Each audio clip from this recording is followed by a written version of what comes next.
in the middle of my last interview, Brad Olson put up the two fingers and the Mac OS did the balloons through the frame. Wait on. Let's see. Let's see if it does that. I think I have it all turned off just in case. Yeah, it's fine. It's fine. All right. So, hey, Rafael, and I want to make sure I'm pronouncing your name right. Rafael, right? Correct. Okay. Yes. I just need to tell you this, that for whatever reason, interviewing YouTubers makes me super nervous. I am more nervous talking to you than some major A-list celebrities I've spoken to over the years via Zoom. So welcome to the grill. It's a weird place because I've met a lot of celebrities just through the line of work, and they're just normal people. You just chat with them. You know, they don't act weird. They don't do anything special. They're just in a place of limelight. So I don't know why that happens, but I like to say they put their pants on one leg at a time, just like you and I do. Well, the only difference is once they put their pants on, they make great movies or great music or whatever it is they do. Anyway, that's right. The SNL skit, love that one. Thank you so much for doing this. I appreciate your time. Glad to be here, and I do recall, and it's like your name is very synonymous with my Final Cut journey because I'm pretty sure I used a lot of your tutorials on color grading for Final Cut for Final Cut 7. It was going back there because I remember it's like, and I remember reading blogs from you or about you or so yeah, I was like, yeah, absolutely, I would love to chat with someone that helped me get here. Oh, that's flattering and scary, and I apologize if I wasted any of your time. Complete waste of time. So I want to know a little bit about your background and how you got to doing what you're doing now. How did you get started in this business? Well, initially I was on a path to become a rock star. That's what I wanted to do. That's my fallback career if this thing doesn't work out. That's right. Well, now we can just type on a keyboard and we're all rock stars, right? Yeah, no, I was in a band. We're playing, and then we had to come to a point where it's like, okay, do we tour? Because we played every single venue in Toronto that we could play, and then we're like, okay, do we just buy a van and go on the road and start trying to make something of this? And because I already had a passion for film and photography, I was just like, no, I'm going to go to university and go to film school. That's what I wanted to do. Like my goal, I was learning photography since I was like 12, like actual film, printing it. I remember spending like more money than I could ever possibly imagine having at that age on just developing film and doing that. And I just loved taking photos. And so I was like, okay, I want to be a cinematographer. That's the path I chose. I was like, I want to do that because I just loved making images, and not only just images, but moving images, like making a beautiful shot, but then having the actions go through it. Like I loved that. But then when I got into university, I shot a whole bunch of films for my colleagues, for my classmates. And when it came time to edit, because I filmed my own film, but then when it came time to edit, all the editors were busy. So I was like, okay, well, I guess I'll just edit my own film. I'll figure it out and do it. Because, we learned the basics, literally splicing film. And I was like, I kind of like this. And then it's like, oh, I needed help with one visual effect, and I wanted to add some graphics into it, but no one knew how to do any of that stuff. And I was like, well, I'll just try this program, After Effects, and jumped into that, learned and cobbled my way into that. And then I just filmed the screen to get it onto film. That's the way they did. That's the way they did a lot of the effects in Terminator 2 with the metal Terminator, the liquid metal Terminator. They rendered it on like some SGI thing, whatever. But to get it to film, they literally had to just shoot the screen. It's amazing. the only way. And that's something I actually want to talk about a little bit later. But yeah, so then because I did all those things, and then my classmates saw that I did these things. They're like, "Oh, can you do my titles? Can you do my titles?" And so it just kind of started from a necessity, just helping out other people, and I enjoyed it. And then it just literally snowballed. I ended up leaving university early because I got hired onto a film set to do some stuff, and the rest is history. I just kind of kept doing it, and I loved the post-production side of it because I kind of got tired being on set for 16, 18 hours a day. You know, unless you're working on the big sets, It's a grind, isn't it? it's rough. And then you have like the 8 hour turnover, 12 hour if you're lucky. Yes, and then 25 years later, here I am. I tell everybody I work with, especially on sets, I say, look, you could chase your, like, I'm going to be a cinematographer dream all you want, but for every day you shoot, I'm going to be cutting it for 2 to 4 days. So how many days a week do you want to work? Do you want to work 1 day a week or 4? And it when you look at it like that, getting involved in post-production is kind of a no-brainer, as long as you're okay sitting at a desk, for days and weeks and months at a time.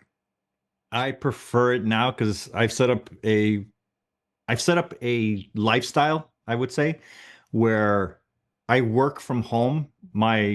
This is my edit suite, color correction suite. Everything is here for all the projects that I work on.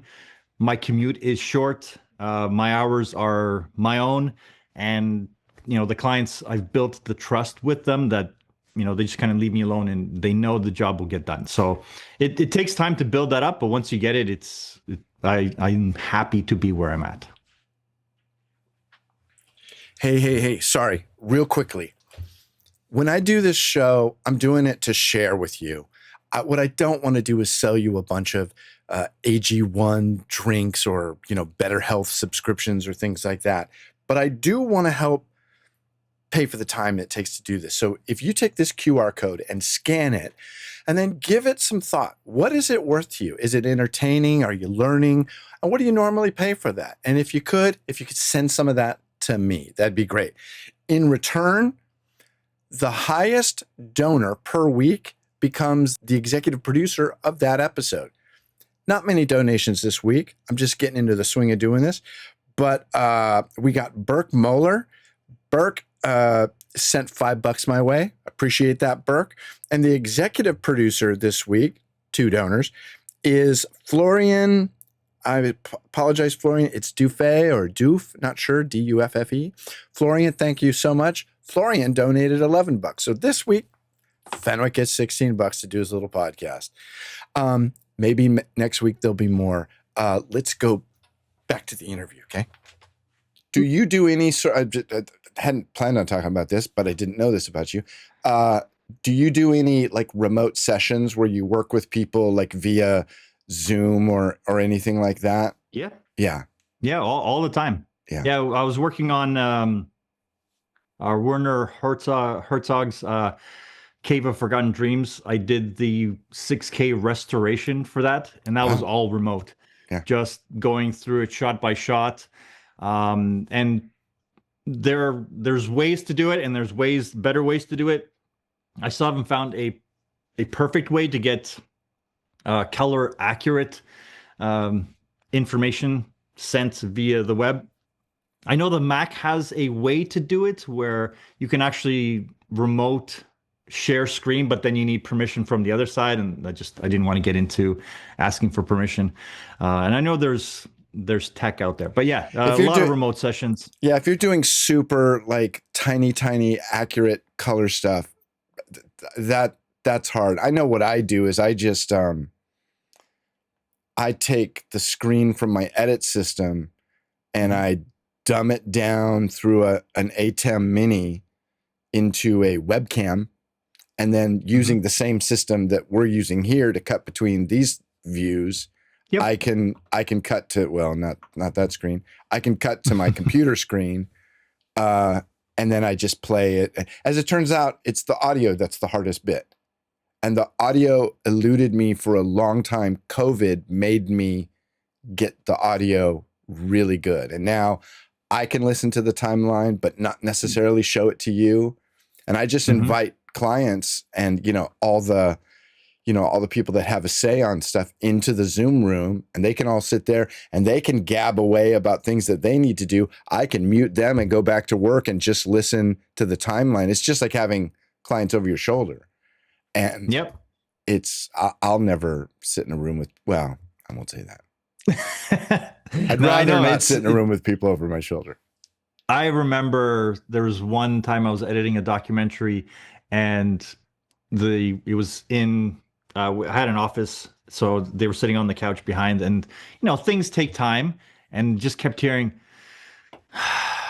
and from the back, I'm like, it grinds at you hearing someone be frustrated where it's like, I'm going as fast as I can. I especially producers that don't understand what it takes to do it, or they're in an edit for the first time. They're like, why is it taking so long? Like, come on, like just make those changes. In the old days, like the 80s and the old CMX days, every CMX editor I knew, they knew all the keys on the keyboard that they could click on that didn't do anything.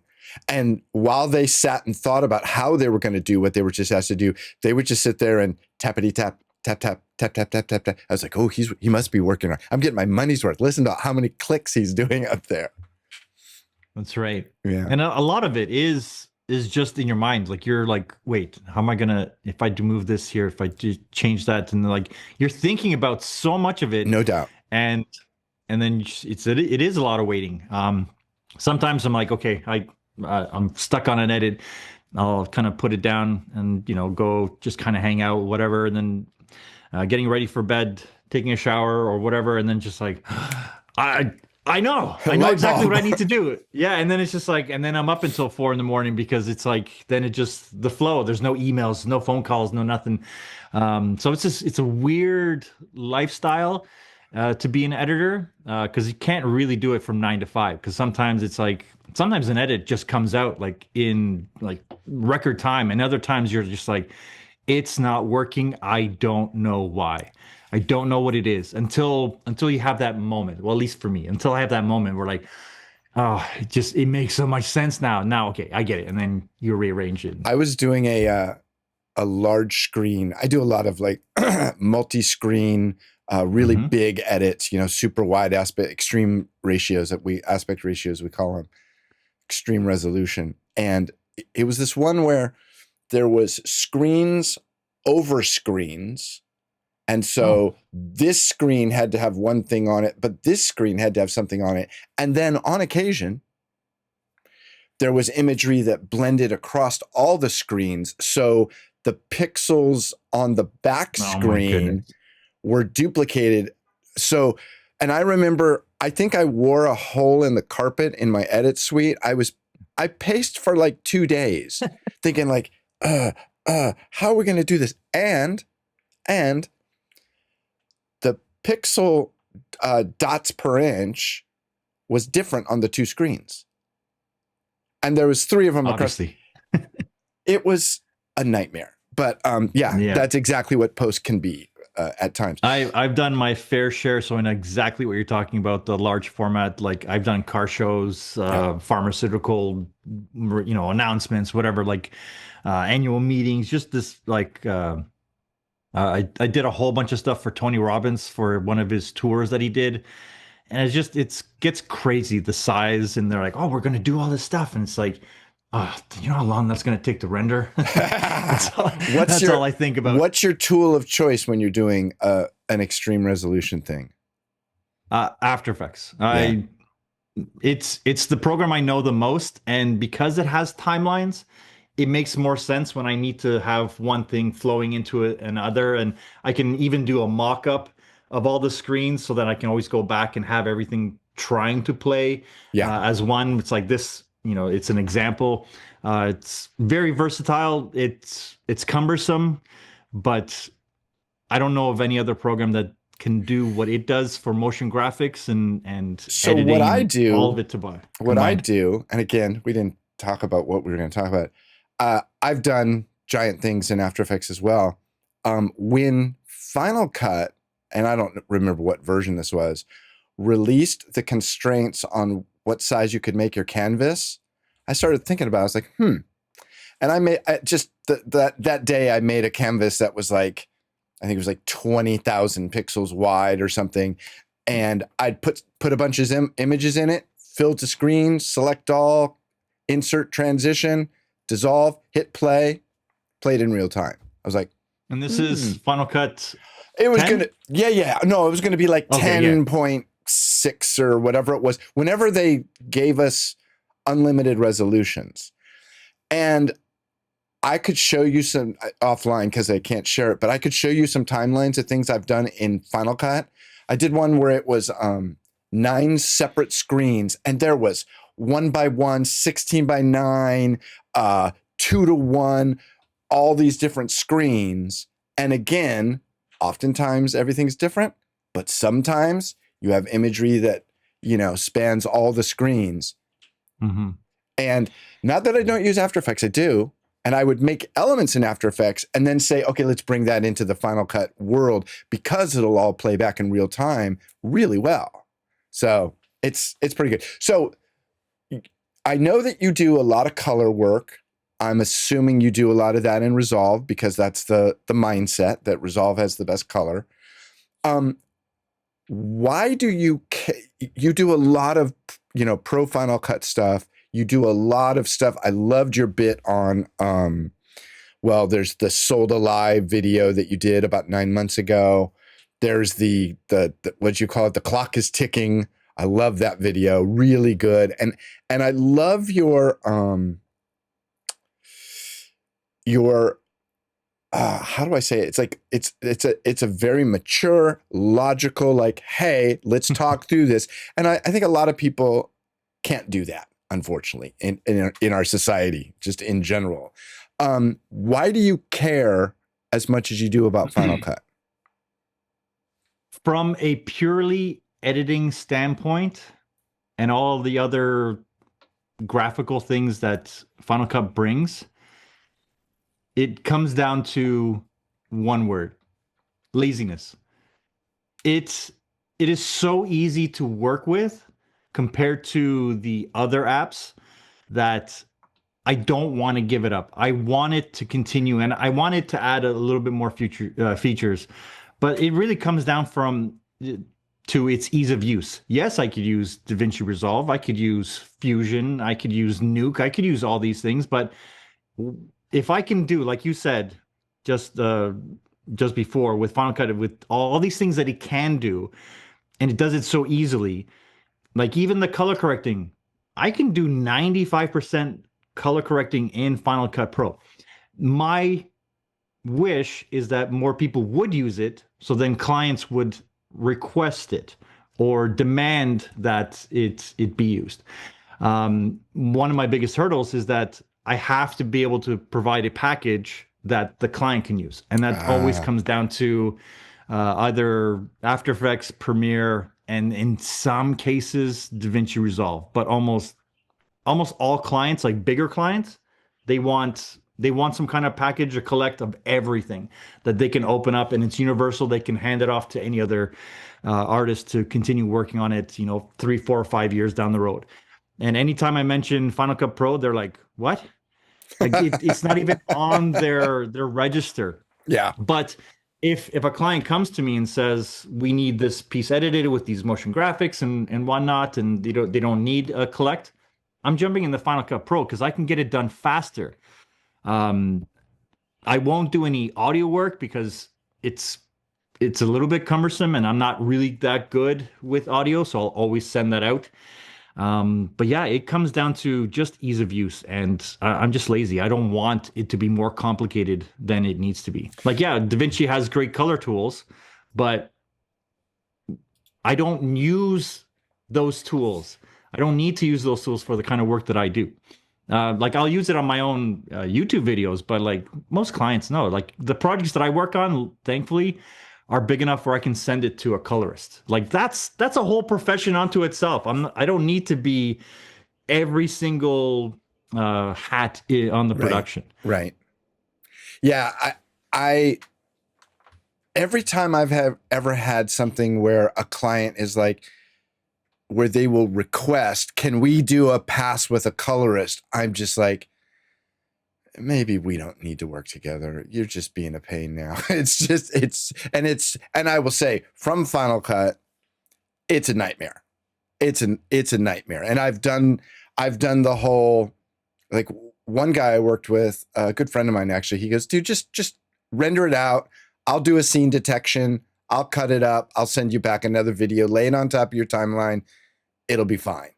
And I've done that. And it's just messy. And I know that my eyes, when it comes to color, I'll be honest with you, I'm not that good at color. Luckily now we have people in our office that are much better than me. And they'll get involved and they're like, here, do this, no, less that, or like that. And I'm like, I don't even see a difference, but you like it, I love it. Let's move on, like, and that's what it comes down, because color is taste. It really does come down to that taste where it's like, okay, when, like the whole quote, the customer's always right in matters of taste. That's the full quote. In matters of taste. Yeah. If they're paying for it, then if that's the color that they want, then that's the color that they will have. That makes them happy. Because ultimately our job is to give the clients the experience that they're hoping for and the product that they envision. Because our job is to try to get into their heads and try to figure out what their job is. Like, unless someone is really leaning on you to be like, no, help me make this as best as you can. And then that's when we step in and we go, okay, this is what we recommend. This is what we do. But a lot of times clients like, no, I need exactly this. It's like, so there's a balance. Like, what do you do? I like to say, I will give you my opinion and then I'll give you what you want. Because if you don't want my opinion, you've hired the wrong guy. You're spending way too much money for my time to not at least want to hear my opinion. You don't have to take it, but my opinion. We're not button pushers. We don't like. I used to be being that. I used to be, and that was fine. Did you like it? No, well, no. I used to spend a lot of time sitting in like production trucks cutting like live sporting events in another life. And that was literally just button pushing, Yeah, but that's and it was awful. And also, I'm not a big sports fan. I was doing a big San Francisco Giants baseball game once, and 7th inning stretch. The director stands up and he goes, "Take over for me. I got to go to the bathroom." And I looked at him. I said, "If you leave, this will be the worst baseball game ever televised. I have no idea what I'm doing." And he's like, "What?" Never worked. Yeah, which camera do you want me to go to? Never worked for him again. Okay, let's talk about the ticking time bomb. The clock is ticking. I think it was about 2 months ago you posted that video? Something like that. Yeah, when Apple I think when they announced the motion VFX purchase, or just before that. And it really comes down to Apple. No, when they did the subscription, when they introduced the Creator Studio subscription, I thought this was a great opportunity for them to bring in a new, fresh cash flow, for them to be able to develop the apps and bring them to the creators that are not only loving them already, but to bring in a whole new slew of creators that everything is driven by people making more stuff. And even with AI coming, it's just like I don't know how well that's going to hold up with people just putting in a prompt and making videos, because like everyone's kind of pushing back against that. We're gonna get tired of it, aren't we? Yeah, like every once in a while there's like it'll be really good as an addendum to, or like as an addition to something that you're already creating, or to enhance something that you're already creating. I don't want to edit. I don't want a computer to edit for me. I enjoy the process. And I feel like, oh, I created this. Where it's like every time I do a prompt for a photo or whatever, I'm like, it's just like, okay, but I didn't create it. It's There's like you were there's no flipping through a attachment to it. magazine and you Yeah. said, "Oh, I like this," and you tore it out and you put it on your wall. Yeah, now it's mine. I It's a made it. different vibe. Yeah, for sure. And Yeah.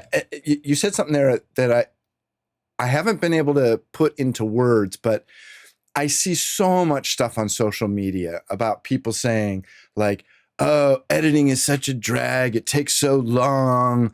You know, there's got to be a better way to doing this." And my friend Scott Simmons on Threads, I don't know if you know Scott, but he's hysterical. He gets so angry at some of these people, but it's just refreshing to hear him vent. But I don't mind the process. Like, I watched one of your videos, I think it was just yesterday, about the, what's it called? Movavi? Is that, do I have that name right? And and I get what you're saying. Take out the silences, take out the filler words. But I even look at that stuff and like, that's part of the job. It's okay. It's okay. And I had somebody the other day say, "Do you look at the waveforms when you're editing?" I said, "Are you kidding? Of course I'm looking at the waveforms."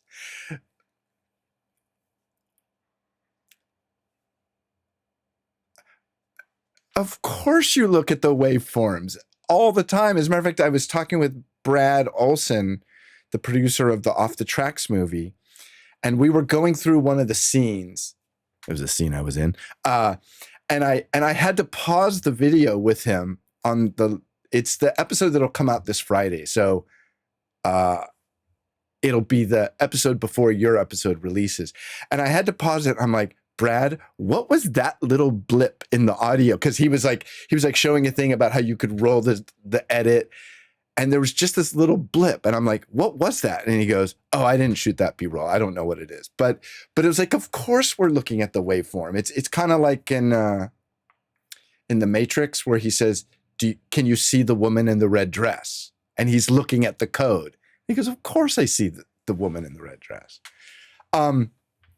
So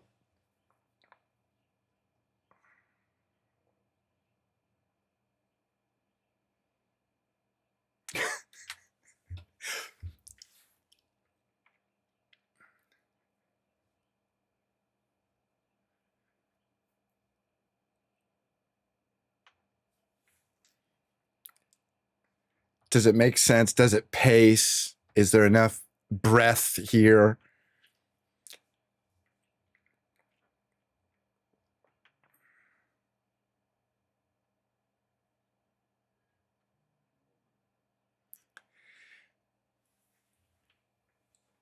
One of the things I get caught on all the time is I am cutting the audio, but I won't see in the video that as they finish the word, they're doing something weird with their mouth or a weird swallow.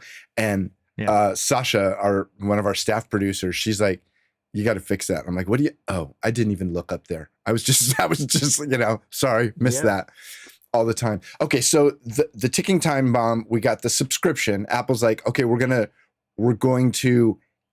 They said introduce subscription.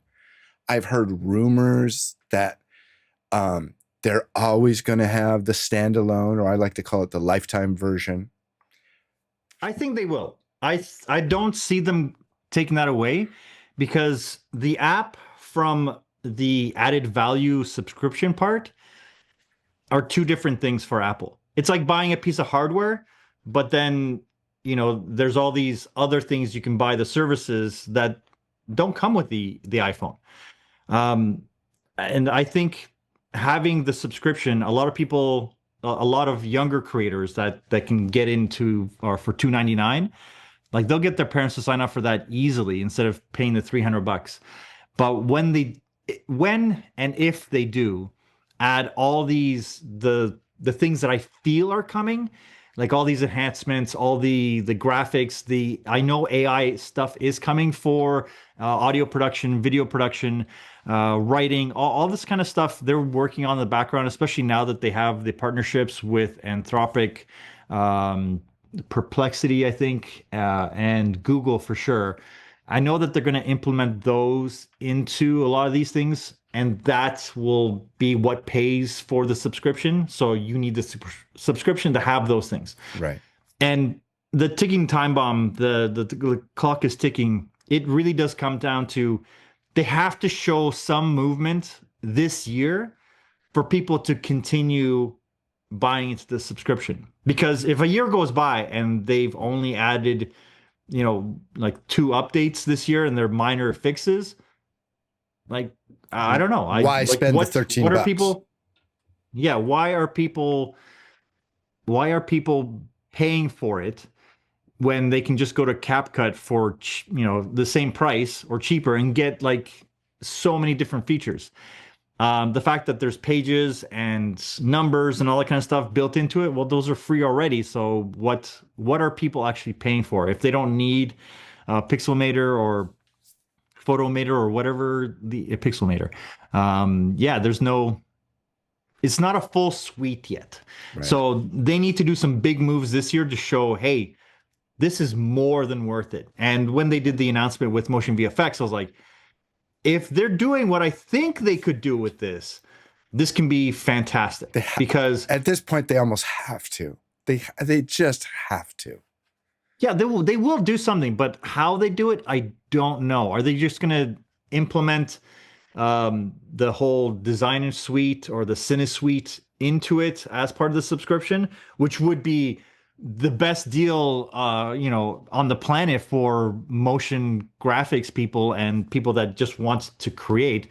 But how are they going to tie in AI into that? Are they going to do it in a CapCut way where are that's who they're targeting? Because I think they kind of gave up on professionals, to be honest. But professionals will still keep using it. Because of the reason I mentioned earlier, it's just fast. It's easy to use. Yeah. Why would I want to make my job harder when it's like when it comes to basic editing, grab some graphics, clients don't have the budgets that they used to have. So it's like, no, I have to get this done in a day and I'm not designing from scratch. They're not paying me to do that anymore. Right. So it's like, yeah, I'll just pull something, tweak the colors, boom, these are your brand colors, here you go. And client is always like, wow, this is amazing. Like, yeah, it is. It's pretty amazing. But you didn't pay for, a bespoke solution. Right. There are clients that do that because they need that. And then there are other clients who are like, no, just use a template. It's fine. My biggest fear about ever using templates is when the request comes in, like, oh, can you do, and then they insert any request that is outside the scope of the template. And now to make it, 3 or 5% different means, now I got to start. I have to build that template from scratch so that I can change it that one little bit that they're requesting. That's my biggest fear with templates. But always. How often would that come in into play? Not very often. Maybe. And even in Final Cut, you could cobble a couple templates together to make it work, where it's like they like these pieces, because like fonts are easy to change, colors are easy to change. Timing is usually the biggest one, because when a template it comes in, that's how fast it comes in. So like, no, they're like, we need every feature to come on when it's said. It's like, okay, well now I'm building every feature, line of text.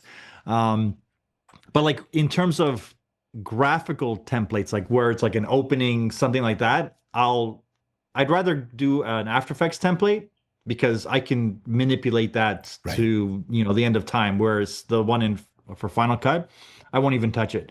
So like when I talk about templates, I talk about like lower thirds, like simple titles, like transitions, stuff like that, where those are easily changed. But like a whole on graphics animation, no, I won't use after Final Cut stuff. Here's a question. How comfortable are you right-clicking on a motion template and saying, open in motion? Do you ever do that? Do you ever go in and try and tweak something?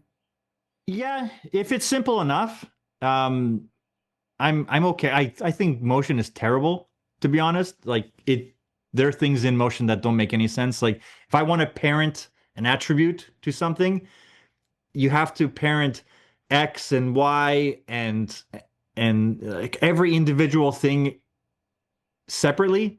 Whereas in like After Effects, you just go parent to layer. Yeah. And like it'll just copy whatever it's doing on. What's the little whip thing called? What is it? Pick whip? Yeah, pick whip. Yeah. Yeah. Okay, so yeah, like it makes sense in After Effects, where in motion it's just like it's still it hasn't changed in like 20 years or however old motion is now. It's definitely getting up there. All right, so you're touching on something that I find very interesting.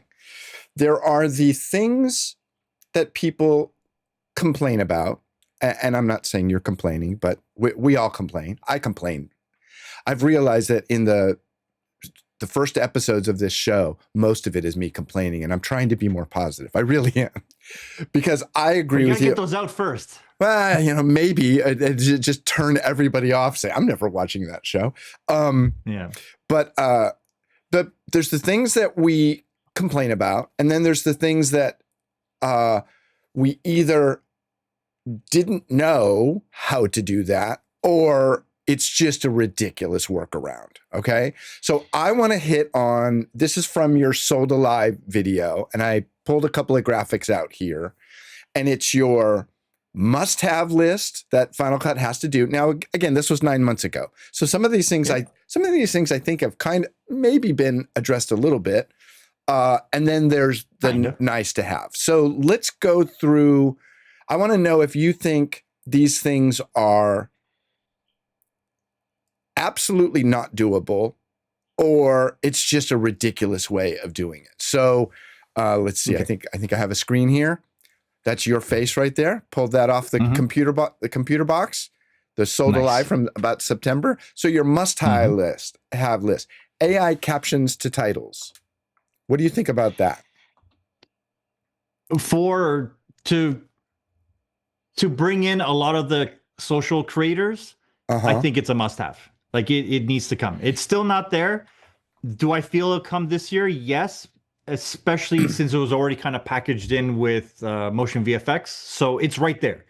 They just need to take it and implement it. Like it's for a developer to be able to incorporate that in, that should take 3 months. So I think I'm doing some of this already. Tell me where I'm wrong, because I see this as select my timeline, transcribe it. I could do that. Yep. Take those. I'm using. So you're saying this should be built in, not have to use a plugin, correct? Correct. Yes. Okay. And is using a plugin such a? It doesn't seem like a big deal to me. And I used to always talk about on the audio podcast, the extensibility of Final Cut was that it was very doable to just say, hey, look, most people don't need to do captions to titles, so you're okay. But if you do need to, well, let's go get, magic captions. Done. $35, whatever. Okay. Done. Yes. Works great. No? That for professionals who make money off of the thing that they do, whatever. Like $400. Yes, that plugin is going to save me tons of time. I'll get it. $20, sure. $20, $20. There's a point where a creator, someone that's not making money off of this stuff, they're just making home videos or social videos for fun, and they're just having fun with it. Or they're, 12, 15, 18. And they've already asked for 300, or they've already spent $300 on this application that's supposed to be world class. It does all the stuff. It's meant for ease of use and social stuff and whatever they're marketing it to. And then it doesn't do this thing. It's like, I'll buy that plugin. And then it's like, oh, well, if you want to do that, you have to buy that plugin. It's like, oh, okay. Well, so now it's not a $300 I got you. program anymore. You're advocating and sort of protecting the casual creator who doesn't have an unlimited budget for $50 plugins. How did Photoshop become the industry standard? Do you remember? Yeah, they gave it away for free with every printer and scanner. And they did not pursue people that pirated it. Only companies. That's true. That was a good point. Adobe did not go after small creators because they knew that if if someone is learning the application for free, they don't care. It's like, and what they want is that creator to then go and get hired by a studio because now they're employable because they know Photoshop. Right. So this is going back 25 years. Or that person would then go and get a big enough job where he has to hire a whole bunch of people, and he opens a studio, and now he has to get licenses because he knows he's going to get hit.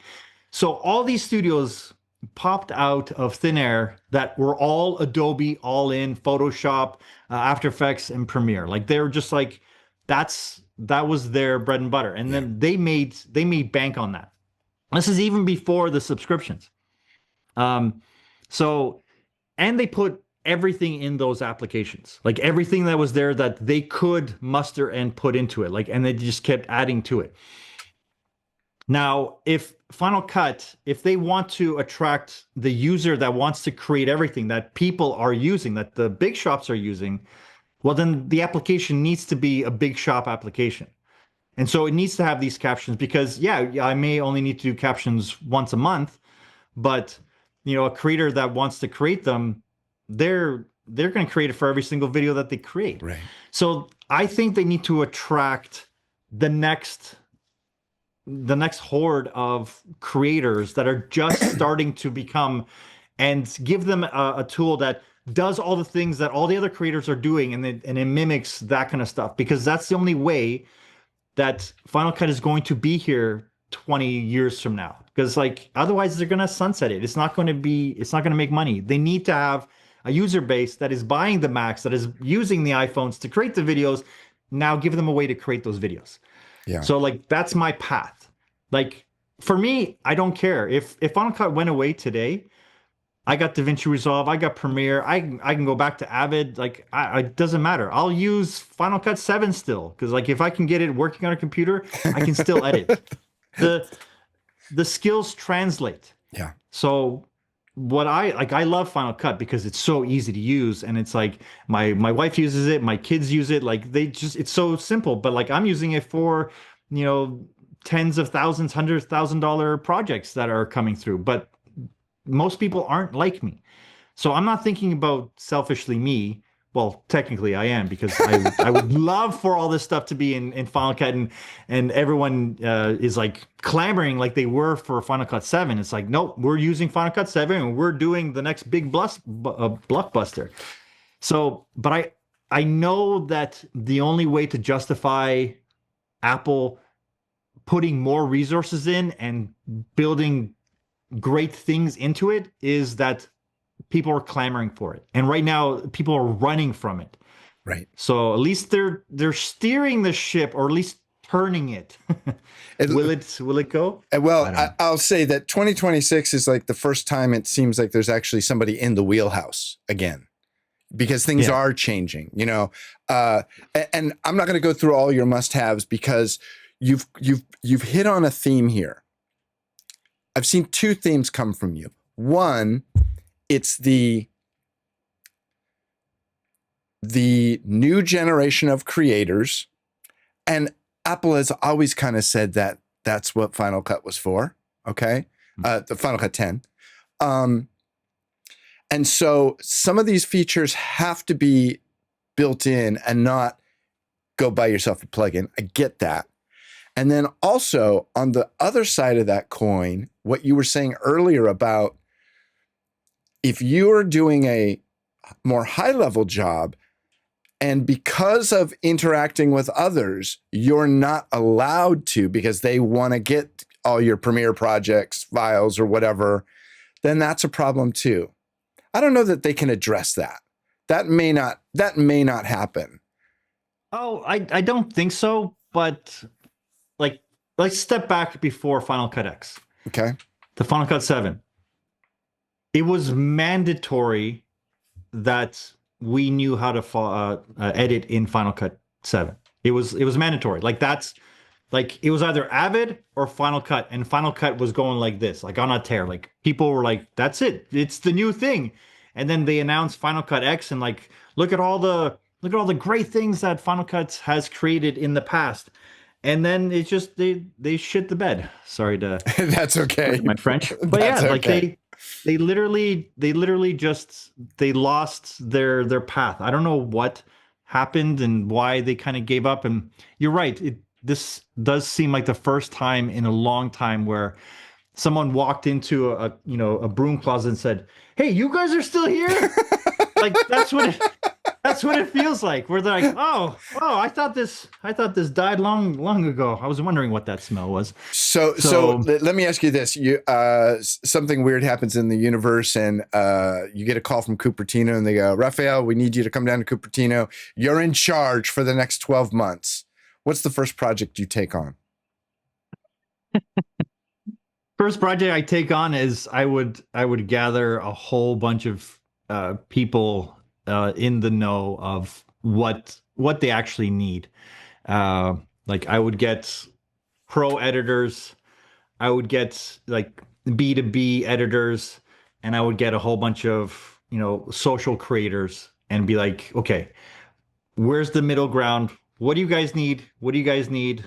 What are the core features that need to be handled right now? Because I have my own list, but I live outside of each one of those specifically. I do social stuff, I do B2B, and I work on the pro end stuff. But I'm not deep in the pro stuff, and I'm not deep in the social stuff.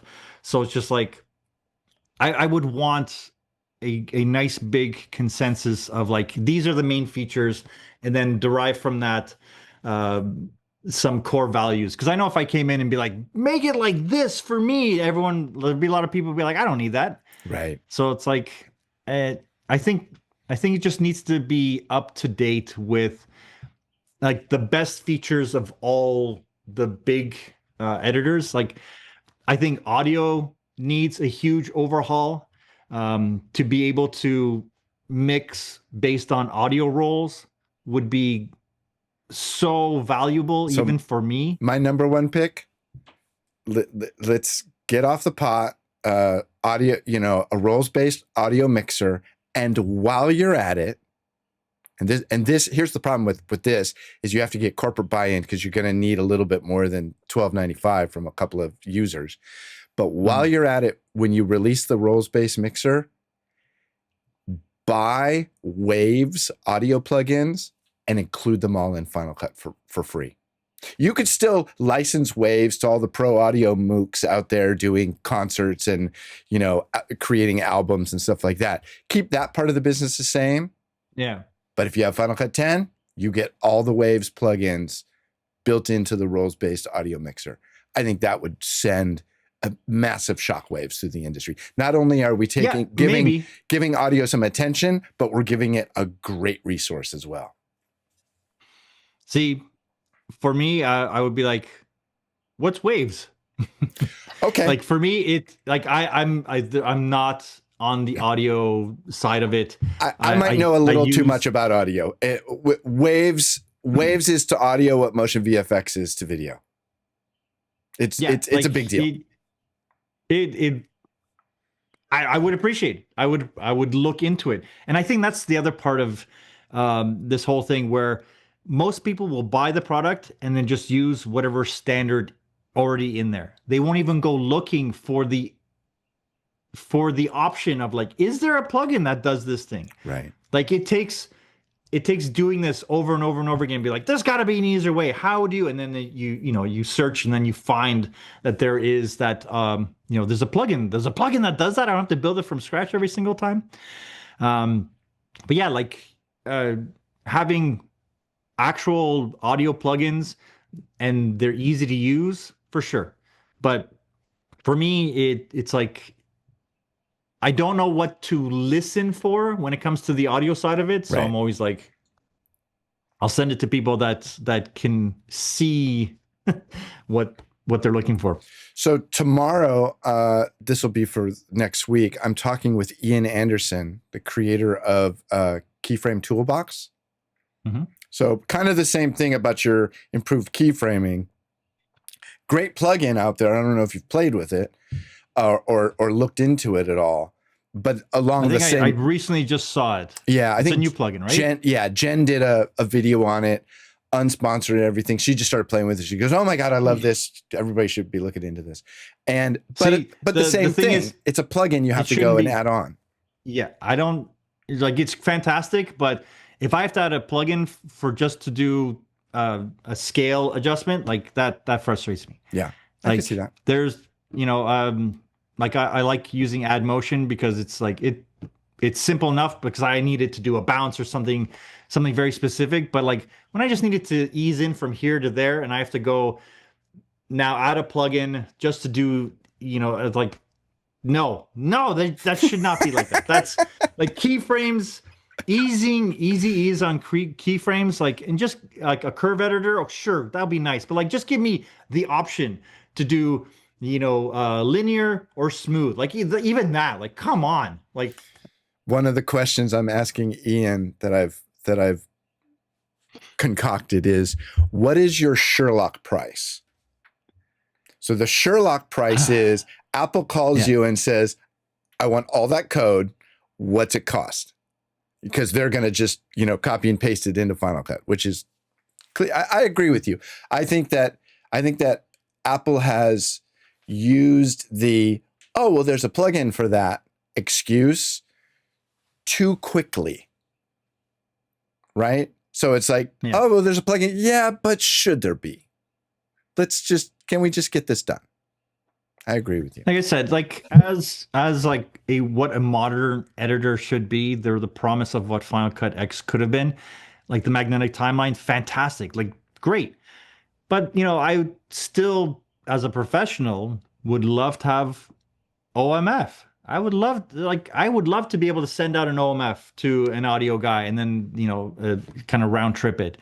But it is what it is. It's not a professional editor, and it hasn't been since the beginning. They promised that it would get there, like Final Cut 7, because Final Cut 7 was as close as they got to a professional editor. Like it was competing with Avid. Now it's not even keeping up with CapCut. So it's like, right. They've fallen. But again, their whole thing shifted.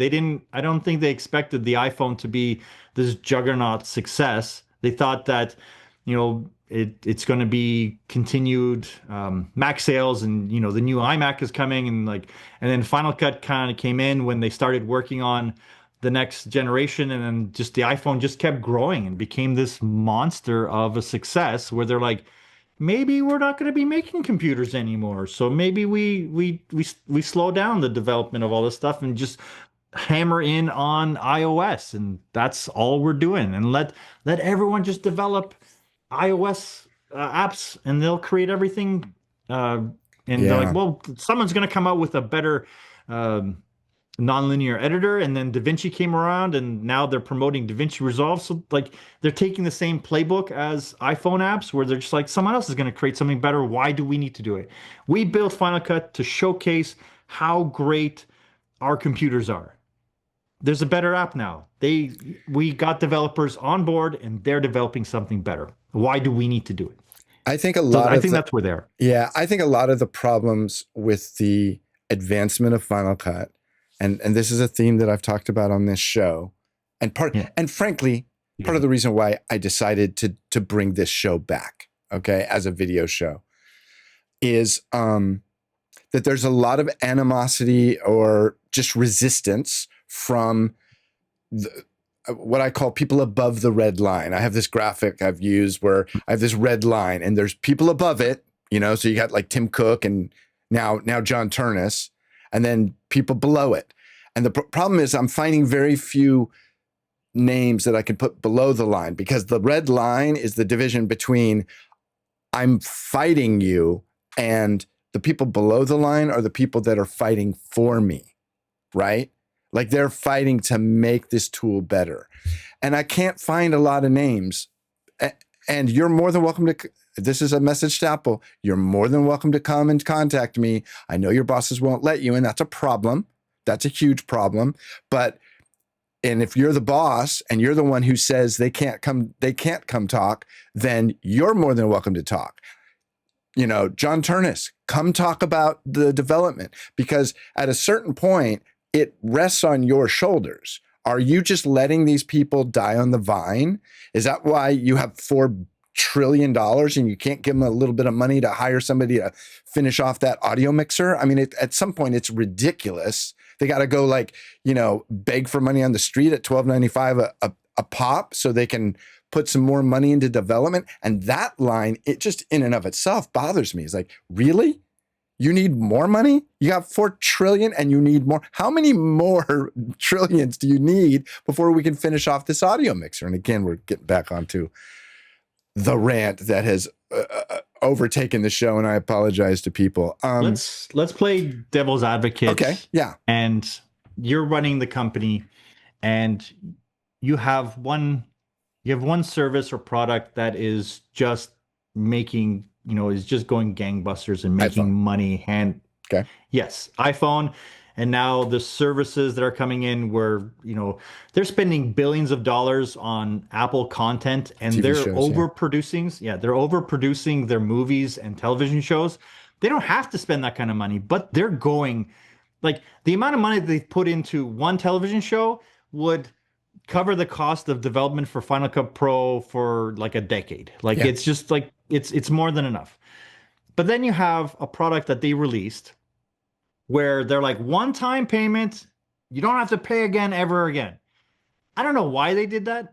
I honestly don't, because Final Cut 7 and before was, here's the updated version, $1,000, and you get the full suite. And like every 18 months, I think they were doing a big update. Why didn't they continue that? It's like, so here's why I've given this a lot of thought. Okay, no, I'll let you finish. You finish. Yeah. So they put themselves in a corner where they're like, there was a limited amount of money that Final Cut X could make, and they saturated it. People over the first 10 years that it came out, everyone that was going to buy it bought it. That probably trickled down to nearly nothing. I don't know, but I think there's like a user base of like 2 million people for Final Cut Pro, and it's not growing. So having them switch over to subscription is the only way for them to bring in new money to justify paying for the developers of an app that was dying. Why? Like, Apple does not owe it to anybody to make this app. They don't owe it to the creatives. It's like, it's 15 years. That's 5 years longer than the lifespan of most applications. So they're like, they were hoping, I think they were hoping that people would just walk away from it and just let it die. And like, that way it's not that they killed it. It's just that no one's using it. Like DaVinci Resolve. That's why they started pushing it. For the last 5 years, it's been like, they've featured it more and more and more. So now is the first time in 15 years where there's an opportunity to make new money, inject it into it, get them developing on it, see if they can attract some of those users back, new users as well. So there's a lot of people that jumped to DaVinci Resolve and are not looking back. So if I was running that business and I saw that this thing isn't making any money, why are we spending $2, $3, $5 million a year to keep these guys on board? It's probably not even that high, because I don't think there's a team of developers. There's probably like 5 at most. So say $1 million a year, 2 million, because hey, they pay him well. Like, why are we spending $2 million where it's only bringing in, 500,000-600,000? It, like, business standpoint, like someone that's looking at just the numbers, like, no, like, just get rid of that. It's like a rounding error for them. It means nothing. Yeah. Like, even if they got everybody on board, like everyone switches over and they build it to 10 million users, it's like, so what? Like, 10 million users at 12 million, but it's $120 million. That's nothing. That's still nothing to what their bottom line is. They have 100 million users on Apple TV. Like, and that's $10 a month. They're making $1 billion a month on that. Yeah. Like I don't see Final Cut Pro growing to this like astronomical rate where Apple's like, oh, we're going all in, do just buy DaVinci Resolve, buy Adobe. You're like, no, like they're like, it's good enough for the people that use it, and anyone that needs more, there's Premiere, and then there's DaVinci Resolve. So the fact that they're doing anything, I'm like, oh, thank God, because like I thought it was dead. I honestly thought that it was like gone. So yeah, that's my standpoint. If you look at people's YouTube owners.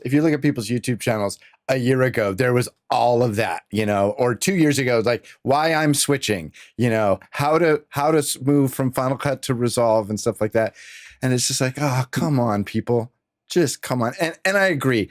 But fundamentally, upper management at Apple has to care. And if they don't care, then, and you know, I wasn't going to. Let me ask you the question. Sure. Why should they care? Give me a good reason why Apple management should care about a product that will make them maybe $1 billion in its best case scenario per year. That's a really fair question, Rafael. I think I know a lot of people that work at Apple. And I've heard stories. I've heard really interesting stories. Are you familiar with the tool called Summarize?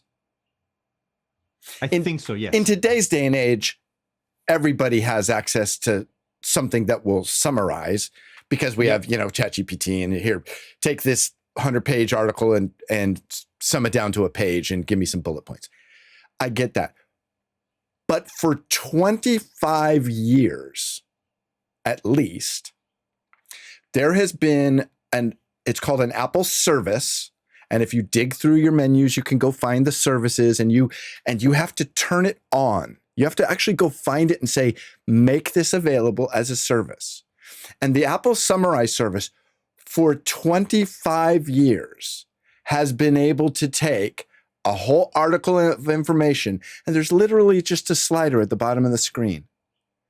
And when you slide it all the way to the right, it shows you the whole article. And when you slide it, as you move it more and more to the left, the article you can watch it get shorter and shorter and shorter to the point where it's a sentence. And what's really fascinating about the Summarize service is if you put something that you wrote into it, that you know very well, you can watch what it's doing and you go, oh, wow. Yeah, that's what I was trying to say. That's the point of it. Mm-hmm. Apple had, and they may still, but a guy, and I was told this by somebody who would know, who I won't name, a guy that worked on that. And he was just this big brain guy that had a little tiny quiet office and sat there. And this was available 25 years ago. Mm-hmm. And I think that to a certain degree, some of that has to do, I'm going to use the word pride, and that may not be the best word, but there is a pride or an honor in saying, we did something you couldn't. Now, obviously, Final Cut is not doing that yet, but they kind of were. When Final Cut came out in 1999, when, you know, Apple bought Randy and his team from, was it Macromedia, and they came over, and they had their Mac version and their Windows version. And we put this one in a safe, and we forgot the combination, and then we all worked on this, and that became Final Cut. There was a pride there in saying, we're going to do something great. And I think that fundamentally, that spirit still exists, but mostly it exists in the employees and not in management. I think at a certain point, when you hit the first $1 trillion of valuation, or maybe it's 500 million, I don't know, billion, I don't know where the number happens, but the numbers take over. The valuation, the stock price, how much am I going to be able to retire with? It begins to take over. And it's that spirit, like I mentioned in the first episode, I don't know if you watched it, it's that spirit of the young kid who dreams of working at Apple, and they go and they get their badge, and And that gets lost. And when that's lost, it's game over, because it's that humanity of the thing that made us love these computers and these applications and these phones and all of it. And I think that, and that's why I feel Apple should sell Final Cut Pro to Blackmagic. Whoa. Never saw that coming. Okay. If that happened, change the cut page to Final Cut page. You still have the edit page. Find a way to make the magnetic timeline and all the other stuff work. Audio's solved. Color's solved. Graphics. Just give them the magnetic timeline. That's it. Everything else, who cares? This is crazy. I've never once has that crossed my mind. It brings it back to developers that care about the thing. It's DaVinci or Blackmagic's already shown, like, yeah, we'll add extra pages. Who cares? You know, here's Lightroom. Here's, you know, whatever. It's like, yeah, give them the code to do that. Sunset Final Cut Pro. Don't be angry at Apple because they're too big. They're doing their own stuff. Give it to a company that wants to do this kind of stuff. They have all these things already there. Like yeah, that would make me happy. That would be like, just sell it to them. So or the like best features of Final Cut get absorbed into Resolve. Yep, that's it. That's what I would love to see to happen, because then I don't have to open up another app. There's no you know, round tripping. There's none of that stuff. It's just like, boop, there it is.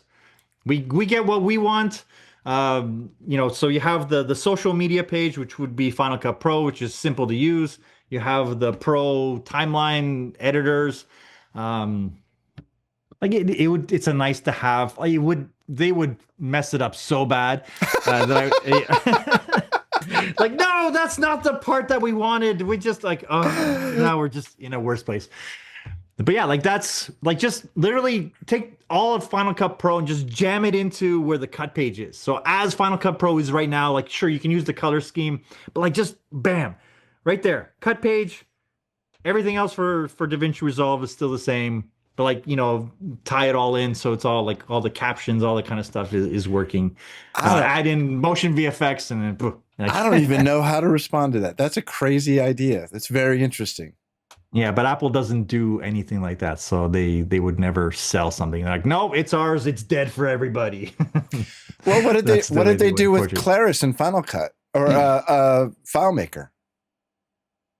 I don't know. It's a little bit similar thing because they, I don't know. I'm keeping you too long. I think we need to wrap this up. Rafael, thank you so much for spending the time to chat. This was really fun. It was fun. I have one question. On a lighter note, how many white caps do you have? I got a lot. And the thing is, I only wear it for the videos because it's my, like, I just decided some point where it's like that's going to be my look, my brand. So when someone sees my thumbnail, they just know.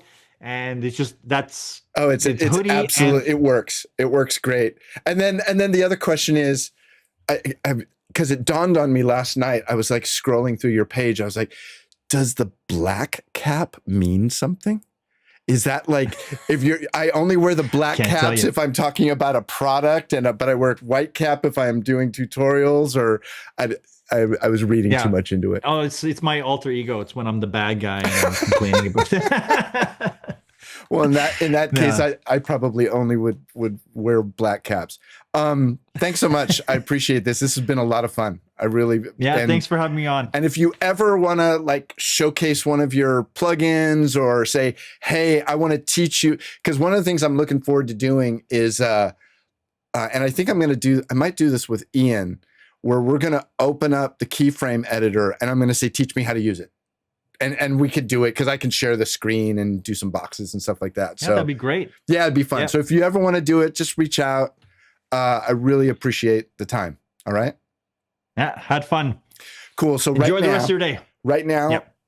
I leave it rolling, and we're gonna put the little plugins, and or like subscribe here and click on this one for the next video. That's happening right now.